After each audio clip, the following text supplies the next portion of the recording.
오늘 말씀의 제목 함께 따라 하실까요? 무엇과도 비교할 수 없는 지혜의 가치. 무엇과도 비교할 수 없는 지혜의 가치. 오늘은 잠언 1장부터 9장에 나오는 솔로몬의 15개의 강화 모음 중에 네 번째 강화의 말씀을 계속해서 나누려고 합니다. 그 강화의 네 번째의 소제목을 붙이자면 지혜의 근원과 결과로 주시는 유익이 무엇인가, 즉 지혜는 어디로부터 오는 것이며 그 지혜를 얻을 때에 우리에게는 어떤 복이 있는가에 대해서 말해주고 있는 것이 바로 네 번째 강화입니다. 오늘도 하나님 주시는 말씀 잘 깨달아 알아 지혜를 얻고 그 지혜를 통하여 얻는 유익이 우리 가운데 있기를 주의 이름으로 축원드립니다. 한번 따라합시다. 지혜는 징계를 겸손히 받는 자가 없습니다. 지혜는 징계를 겸손히 받는 자가 없습니다. 여러분, 어려서 부모님에게 혹시 많이 혼나셨습니까? 한 몇 대까지 맞아 보셨습니까? 가정에서 자녀가 바르지 못한 말과 행동을 했을 때 부모는 자녀를 꾸짖고 훈육해야 할 책임이 분명히 있습니다. 잘못한 것을 잘못했다 가르치지 않고 방치해 두면 더 큰 잘못을 할 수 있기 때문입니다.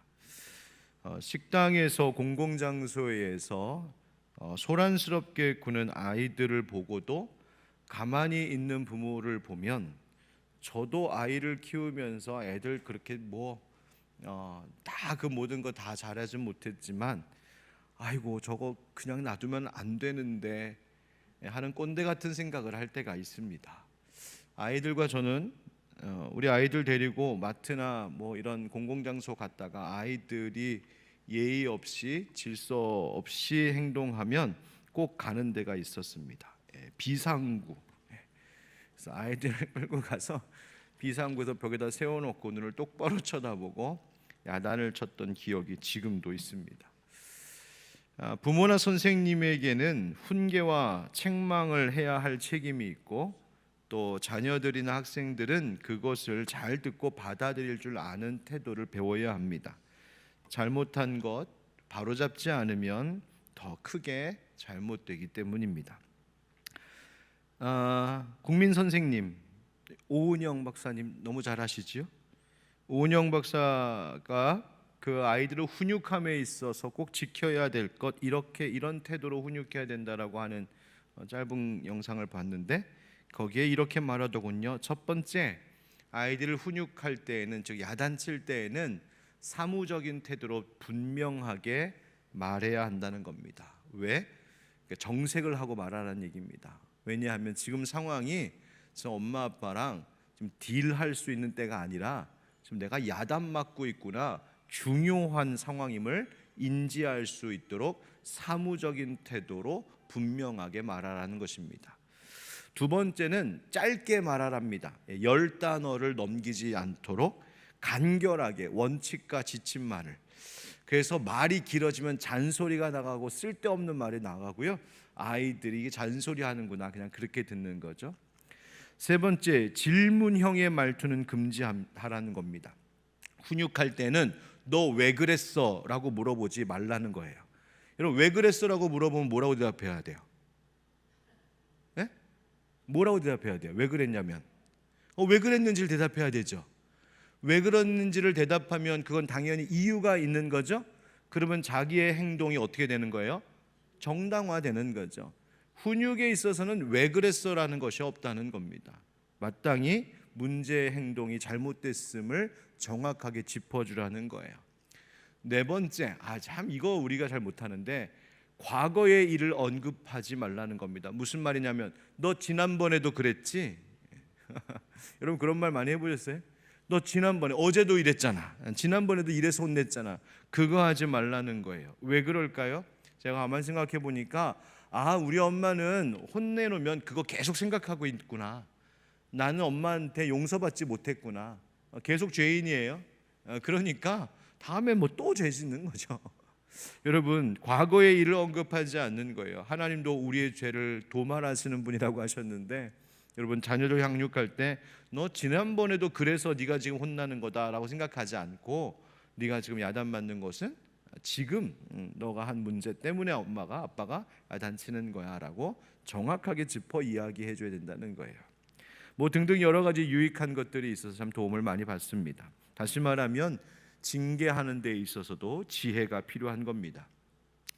최근에 정치권에서 징계라고 하는 말을 많이 들었던 것 같습니다. 각 정당들에서 징계위원회가 만들어지고 거기서 당원들에 대한 징계를 결정하고 내리는 일들이 있었습니다. 정치인이고 당원이고 또 국민의 대표로서 적절하지 않은 말이나 행동 그리고 불법적인 일이 의심되고 드러날 때 그것에 대하여 당은 징계를 내리게 되어 있습니다. 그래서 당원권을 정지시키기도 하고 직무 수행을 중단시키기도 하고 출당을 권고하기도 합니다. 그렇게 함으로 어떤 문제를 치리하고 다른 당원들에게 경각심을 갖게 하며 그 당을 쇄신하려고 하는 것이죠. 교회는 어떨까요? 교회도 그렇습니다. 교회가 건강해지려면 권징과 치리가 잘 되어야 합니다. 우리 교회가 속한 교단 대한예수교 장로회 통합측 총회 헌법 제3편에 보면 권징이라는 것이 있습니다. 제1장 총칙 1조 권징의 뜻. 권징은 예수 그리스도께서 교회에 주신 권한을 행사하며 그 법도를 시행하는 것으로서 각 치리회가 헌법과 헌법이 위임한 제 규정 등을 위반하여 범죄한 교인과 직원 및 각 치리회를 권고하고 징계하는 것이다. 권징의 목적, 하나님의 영광과 권위를 위하여 범죄를 미연에 방지하고 교회의 신성과 질서를 유지하고 범죄자의 회개를 촉구하여 올바른 신앙생활을 하게 함을 그 목적으로 한다. 바로 이 권징이 교회 법안에도 있습니다. 그럼 어떤 일을 범하면 권징의 대상이 될까요? 첫째, 성경상의 계명에 대한 중대한 위반 행위. 두 번째, 총회 법이나 규정을 위반하였을 때. 세 번째, 예배 방해. 네 번째, 이단적 행위와 그에 동조한 것. 다섯 번째, 허위 사실 유포 또는 직원의 명예 훼손시킨 행위. 여섯 번째, 직권남용 직무유기. 일곱 번째, 파렴치한 행위로 국가재판의 금고 이상의 형이 확정된 범죄 행위. 여덟 번째, 재판국의 판결에 순응하지 않은 행위. 아홉 번째, 타인에게 범죄케 한 행위. 열 번째, 치리회 석상, 교회 재직회 또는 공동회 석상에서 폭언, 협박, 폭행, 상해, 재물 손괴 행위 등 등등등등 이와 같은 일들이 있을 때에 그는 교회의 권징의 대상이 징계의 대상이 됩니다. 그러면 이런 권징은 이런 책벌의 대상이 되면 어떤 징계를 교회는 내릴 수 있을까요? 교회에는 여러 가지 책벌의 내용들이 있는데요. 첫째, 견책이라는 것이 있습니다. 견책은 죄과를 꾸짖고 회개하게 하는 것입니다. 제일 낮은 수준의 책벌이죠. 두 번째, 근신은 2개월 이상 6개월 이내의 기간 죄과에 대한 반성문을 1회 이상 소속 치리회장에게 제출하고 행동을 삼가하게 합니다. 교회에서도 반성문을 쓰게 할 수 있습니다. 법적으로. 세 번째, 수찬정지. 이것은 성찬을 받지 못하도록 정지시키는 겁니다. 뭐 성찬 안 받는 거 내가 가다가 빵 사 먹으면 되지. 혹시 그런 생각하세요? 아닙니다. 수찬정지라고 하는 것은 당신이 이 기간 동안은 우리의 거룩한 공동 총회 안에 들어올 수 없습니다라고 영적으로 매우 중한 책벌입니다. 수찬정지. 네 번째, 시무정지 있습니다. 치리권을 정지시키는 겁니다. 시무해임도 있습니다. 설교권을 포함하여 교회 모든 시무를 정지시킬 수 있습니다. 정직도 있습니다. 6개월 이상 2년 이내 기간 직원의 신분은 보유하지만 그 신분이 일시 정지되는 것. 여기서 직원 그러니까 자꾸만 목사 교육자들만 생각하시는데요. 여기서 서리 집사 이상 다 재직회 직원들입니다. 또 총대 파송 정지, 면직, 출교 이와 같은 법이 교회 안에 있습니다. 여러분, 이런 법이 시행되는 거 혹시 보신 적 있으세요? 한 번도 못 보셨죠? 그 왜 못 봤을까? 이걸 드러내놓고 하지 않기 때문이기도 하고요. 또한 요즘에는 교회가 이런 것 하면 성도들 나갈까 봐 겁이 나서 못하는 일들도 있습니다. 그러니까 교회가 점점 더 망가지는 거예요. 여러분, 교회에 있는 이 바른 권징에 대한 법이 있다는 것을 알고 이것을 올바르게 적용하고 시행하고 성도들은 또 이것을 올바르게 온전히 받아들일 줄 알 때에 그 교회는 성숙 성장하게 되어 있습니다.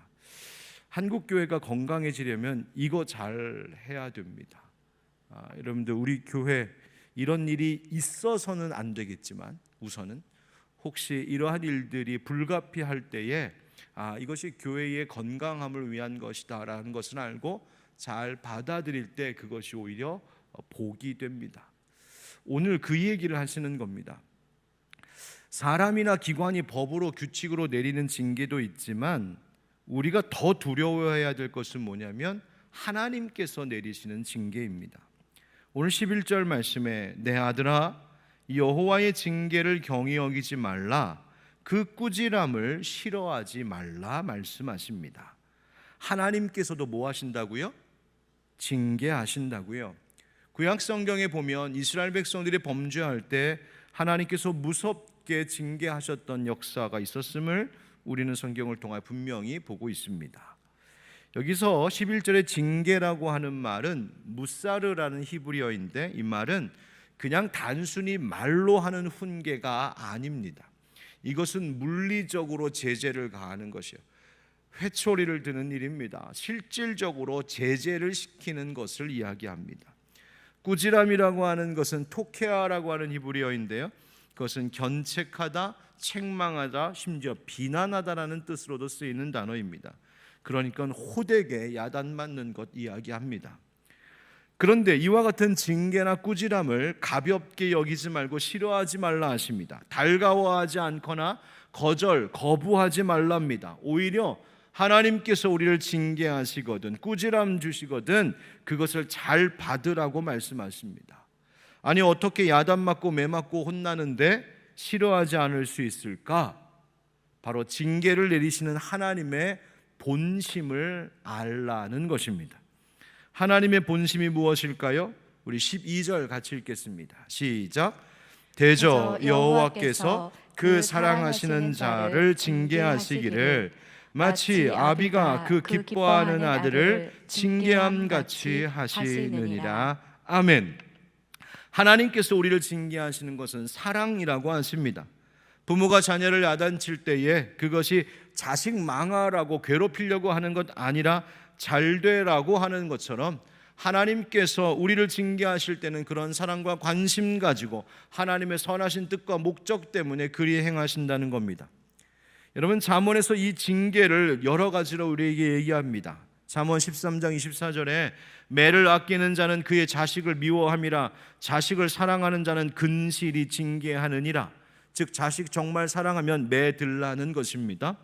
잠언 15장 10절에 도를 배반하는 자는 엄한 징계를 받을 것이요 견책을 싫어하는 자는 죽을 것이니라. 잠언 19장 18절 네가 네 아들에게 희망이 있은즉 그를 징계하되 죽일 마음은 두지 말지니라. 즉 징계해라. 자녀들을 야단치고 회초리 들어야 된다. 죽이지만 말아라, 그 얘기입니다. 잠언 29장 17절 네 자식을 징계하라. 그리하면 그가 너를 평안하게 하겠고 또 네 마음에 기쁨을 주리라. 뭡니까? 아비가 자식을 징계하는 것, 부모가 자녀들을 야단치고 책망하는 것, 그것은 그를 죽이려고 하는 것 아니라 그를 오히려 살리려고 하는 것이요 그가 잘 되도록 하는 것이다라고 이야기하고 있는데, 바로 그 부모의 마음처럼 하나님께서 우리를 징계하심도 그렇게 우리로 하나님의 온전한 백성 되게 하시려는 하나님의 사랑의 또 다른 모습이라고 말씀하시는 겁니다. 그래서 이 말씀을 히브리서 기자는 그대로 인용하여 이렇게 말하고 있습니다. 히브리서 12장에 또 아들들에게 권하는 것 같이 너희에게 권면하신 말씀도 잊었도다. 일러스되 내 아들아 주의 징계하심을 경히 여기지 말며 그에게 꾸지람을 받을 때 낙심하지 말라. 주께서 그 사랑하시는 자를 징계하시고 그가 받아들이시는 아들마다 채찍질하심이라 하였으니 너희가 참음은 징계를 받기 위함이라. 하나님이 아들과 같이 너희를 대우하시나니 어찌 아버지가 징계하지 않는 아들이 있으리요. 징계는 다 받는 것이거늘 너희에게 없으면 사생자요 친아들이 아니니라. 아멘. 그러니까 참 아버지는 그 아들을 사랑으로 징계한다 합니다. 그리고 아버지로부터 혹은 어머니로부터 내가 징계를 받을 때에 내가 저 부모님의 진짜 친자식이구나 라고 하는 것을 아는 것과 같이 하나님께서 나를 야단치시고 나에게 징계를 주시면 내가 진짜 하나님의 사랑받는 자녀이구나 알라는 것입니다. 오히려 내가 죄를 범하고 악한 길 갈 때에 아무 일도 일어나지 아니하고 아무 문제도 없이 괜찮네 싶으면 그때 긴장하셔야 됩니다. 나 하나님이 나를 정말 사랑하시는가? 하나님께서 날 지금 어떻게 보고 계신가? 나를 포기하시진 않으셨겠지? 여러분 긴장하셔야 됩니다. 하나님 그럴 리 없으시지만은 그만큼 하나님께서 사랑하는 자들에게 하나님의 징계 내리심을 잊지 말라는 거예요. 그래서 이어지는 히브리서 12장 11절부터의 말씀이 이렇습니다. 무릇 징계가 당시에는 즐거워 보이지 않고 슬퍼 보이나 후에 그로 말미암아 연단받은 자들은 의와 평강의 열매를 맺느니라. 그러므로 피곤한 손과 연약한 무릎을 일으켜 세우고 너희 발을 위하여 곧은 길을 만들어 저는 다리로 하여금 어그러지지 않고 고침을 받게 하라. 아멘. 다시 말해 하나님 아버지의 징계, 맞습니다. 징계는 지금 당장은 즐겁지 않고 지금은 슬픔입니다. 그러나 그것의 열매는 좋다고 하시는 말씀을 기억하라는 것이죠. 그 열매가 뭘까? 의와 평강의 열매 맺는 것입니다. 그러니 징계를 받거든 다시 힘을 내어서 손에 힘을 주고 다리에 힘을 주어 똑바로 걷기 시작하라고, 삐딱하게 걷지 말라고. 하나님의 징계는 우리를 다시 고침받아 일어서게 하는 것이라고 말씀하십니다. 그러니 사실 징계를 받는다는 것은 하나님이 우리를 향한 사랑이요, 그 징계를 받고 나를 고쳐갈 때 그것이 나에게 복이 되는 것이죠. 돌이켜 생각해 보면 여러분, 어려서부터 자라오면서 야단 많이 맞으며 우리는 큽니다. 부모님께도 야단 맞고 회초리 맞았던 기억이 생생합니다. 선생님들께도 많이 혼났습니다. 여러분, 옛날에는 학교에서 선생님들이 좀 심하게, 죄송합니다, 속된 말로 하면 무식하게 때렸던 것 같습니다. 그러나 여러분, 그런 책망과 징계가 결국 나를 만들고 나를 성장시키는 그런 일이었음을 또한 우리는 부인할 수가 없는 것이죠. 중요한 것은 그 징계를 내가 어떻게 받아들이냐, 나의 태도, 내 마음의 자세의 문제입니다. 나를 징계한 부모나 혹은 어떤 어른이나 선생님이나 때로는 목회자나 교회에 대하여서 나를 이렇게 대해 부정적으로 생각하면 그것은 상처가 되고 쓴뿌리로 남아 나를 괴롭게 만드는 것이지만, 오히려 그것을 나에게 복이 되는 일이다, 나를 정말 사랑하시는 것이구나 라고 생각할 때 그것은 진짜 나에게 복이 될 수 있습니다. 사랑하는 성도 여러분, 하나님께서 다른 어떠한 통로를 통하여 나를 징계하실 때에 그것 때문에 내 마음이 그저 낙심되어 무너지지 말고 오히려 이것이 내게 복이 되는구나, 이것을 겸손히 잘 받을 때 이것이 나에게 지혜가 되는구나 생각하며 그것을 복 삼을 줄 아는 저와 여러분 되시길 주님 이름으로 축복합니다. 한 가지 잊지 말아야 될 것 있습니다. 사실 우리는 어떤 징계로도 용서함을 받을 수 없던 죄인이었죠. 그런데 우리의 징계를 대신 담당하신 분 계십니다.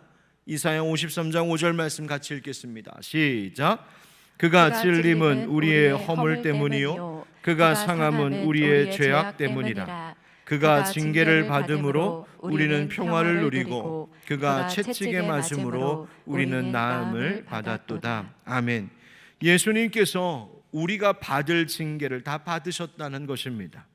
아들 예수님을 우리에게 내어주기까지 사랑하신 하나님 아버지께서 때로 나에게 무겁고 아픈 징계를 내리신다고 한다면 그것은 나를 망하게 하는 일이 아닙니다. 만약 그렇다면 나를 위하여 내어주신, 나의 징계를 대신 다 당하신 예수님의 핏값은 뭐가 되는 것이겠습니까?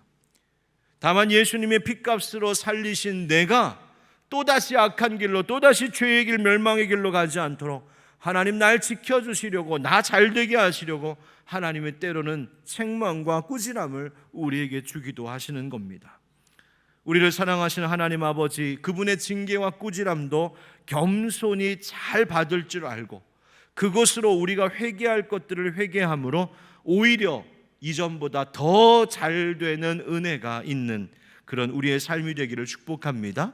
그리고 우리 부모된 자들은 우리의 자녀들 또한 올바르게 징계할 줄 알고 자녀들이 부모님의 꾸지람, 하나님의 징계를 겸손히 잘 받을 줄 아는 자녀들 되도록 그렇게 가르치고 기도하며 그렇게 아이를 양육할 때 그들이 지혜가 있고 하나님의 복을 받는 자녀들, 자손들 될 줄 믿습니다. 자, 그렇다면 그 징계와 꾸지람을 통하여서 우리가 얻게 되는 것은 무엇일까요? 오늘 성경은 이야기합니다. 따라합시다. 지혜는 금은 보화보다 가치 있습니다. 지혜는 금은 보화보다 가치 있습니다. 여러분, 지혜가 얼마나 좋은 것인지 지혜를 얻은 자, 명철을 얻은 자에게 복이 있다 하십니다. 13절부터 말씀을 읽어보면 지혜를 얻은 자와 명철을 얻은 자는 복이 있나니 이는 지혜를 얻는 것이 은을 얻는 것보다 낫고 그 이익이 정금보다 나음이니라. 지혜는 진주보다 귀하니 네가 사모하는 모든 것으로도 이에 비교할 수 없도다. 아멘. 지혜가 무엇보다 낫다고 합니까? 은을 얻는 것보다도 낫고 정금의 유익보다도 낫다 합니다. 진주보다도 귀하다 하시죠? 여러분, 어떤 명품 브랜드 옷보다 명품 백보다 더 좋다는 말입니다. 여러분, 한번 스스로 가만히 생각해 보십시오. 내가 진짜 가지고 싶은 게 뭘까? 한번 곰곰이 생각해 보세요. 내가 진짜 갖고 싶은 게 뭘까? 큰 집 갖고 싶으십니까? 많은 재물 갖고 싶으십니까? 높은 지위와 힘과 건강 갖고 싶으세요? 다 좋습니다. 그런데 여러분들이 내가 지금 가장 갖고 싶다 생각한 그것보다 더 좋은 것이 지혜라고 지금 말씀하시는 겁니다. 왜 그럴까요? 지혜를 얻는 자에게는 복이 있기 때문이랍니다. 지혜를 얻은 자, 명철을 얻은 자에게는 장수와 부귀가 주어지고 그 길이 즐겁고 평안하기 때문이라고요. 여러분, 여기서 지혜를 얻은 자, 명철을 얻은 자라고 하는 말을 조금 더 살펴보면 이렇습니다. 지혜를 얻은이라고 할 때 그 얻은이라고 하는 말은 마차라고 하는 히브리어를 쓰는데 그 시제를 보면 완료형으로 되어 있습니다.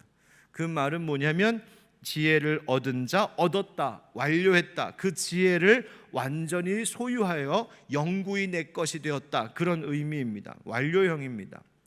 그런데 그 다음 나오는 명철을 얻은 자라고 하는 말에는 우리말로는 차이가 하나도 없어 보이는데 다른 단어가 쓰여졌습니다. 푸크라고 하는 말의 미완료형입니다. 그러면 이 미완료, 앞에는 얻었다, 완료, 그런데 뒤에는 아직 미완료, 이렇게 다른 거예요, 시제가. 이 미완료형, 히브리어 미완료형이 말하는 의미가 있는데 그것은 뭐냐면 계속되어지는 것을 이야기합니다. 그러니까 그 지혜와 명철을 한번 얻은 것으로 끝나는 것이 아니라 그것을 계속해서 추구하는 삶을 이야기하고 있습니다. 즉 하나님의 자녀들이란, 하나님의 자녀로서 지혜 있는 자들이란 어떤 사람들인가 하면 이미 완료, 하나님께서 주신 그 지혜를 얻은 자입니다. 어떤 면에서 하나님을 경외하는 믿음이 우리 가운데 있고 하나님의 계심을 우리가 알고 하나님을 섬기기로 결단하여 하나님 앞에 나온 그런 자들이니 이미 하나님을 경외하는 그 믿음이 우리 가운데 있기 때문입니다. 그 믿음을 빼앗기지 않을 것이기 때문입니다. 그런데 동시에 그것이 전부가 아니라는 것이죠. 계속해서 그것을 여전히 추구하며 살아야 된다는 겁니다. 그러니까 한번 공부했다고 된 것 아니고 졸업장 받았다고 되는 것 아니고 성경 몇 번 읽었다고 되는 것 아니란 말입니다. 우리가 지혜를 얻고 명철을 얻어가는, 계속해서 얻고 있는 삶을 산다는 것은 날마다 모든 생활에서 모든 일에 있어서 하나님, 오늘 이 일에도 하나님 주시는 지혜로 살아야겠습니다. 이 문제도 하나님 주시는 지혜로 살아야겠습니다. 내게 지혜를 더하여 주시옵소서. 그 지혜를 추구하며 사는 삶, 그것을 살아야 된다는 것입니다.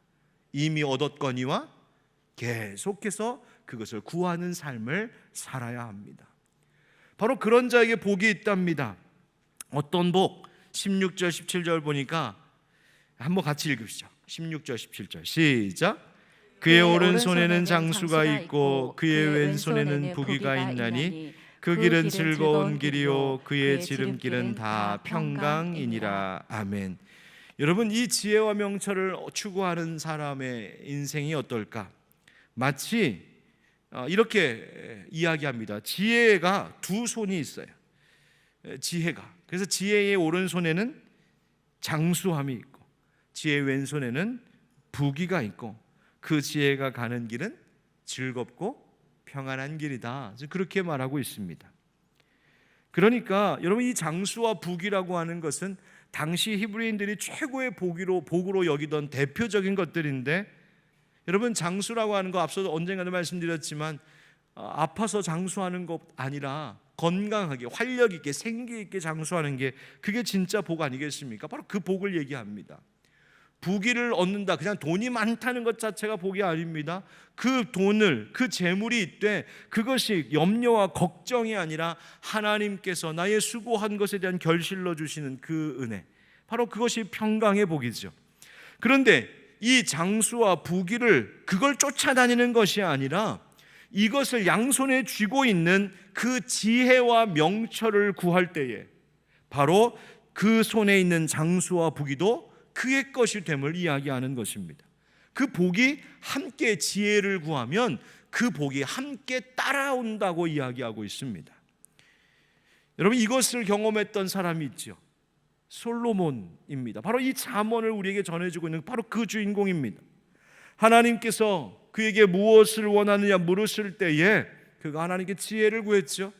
그때 하나님께서 하신 말씀입니다. 열왕기상 3장 11절부터 말씀. 이에 하나님이 그에게 이르시되 네가 이것을 구하도다. 자기를 위하여 장수하기를 구하지 아니하며 부도 구하지 아니하며 자기 원수의 생명을 멸하기도 구하지 아니하고 오직 송사를 듣고 분별하는 무엇을? 지혜를 구하였으니 내가 네 말대로 하여 네게 지혜롭고 총명한 마음을 주노니 네 앞에도 너와 같은 자가 없었거니와 네 뒤에도 또 너와 같은 자가 일어남이 없으리라. 그 다음 13절. 내가 또 네가 구하지 아니한 부귀와 영광도 네게 주노니 네 평생의 왕들 중에 너와 같은 자가 없을 것이라. 아멘. 솔로몬이 하나님께서 물으실 때에 지혜를 구하였더니 하나님께서 그 지혜의 양손에 있는 부귀와 영광도 함께 그에게 주었노라고 말씀하고 계십니다. 세상의 어떤 곳보다도 하나님 주시는 지혜 구하는 자, 그에게 복이 있음을 기억하시기 바랍니다. 내가 가장 사모하는 그 어떤 것이 있다면 그것보다 지혜를 더 많이, 더 먼저 구하고 달라고 기도하십시오. 하나님께 지혜를 얻은 자, 계속해서 그 명철을 얻고자 하는 자에게 하나님께서 우리에게 필요한 다른 복도 더해 주시는 은혜 베풀어 주실 줄 믿습니다.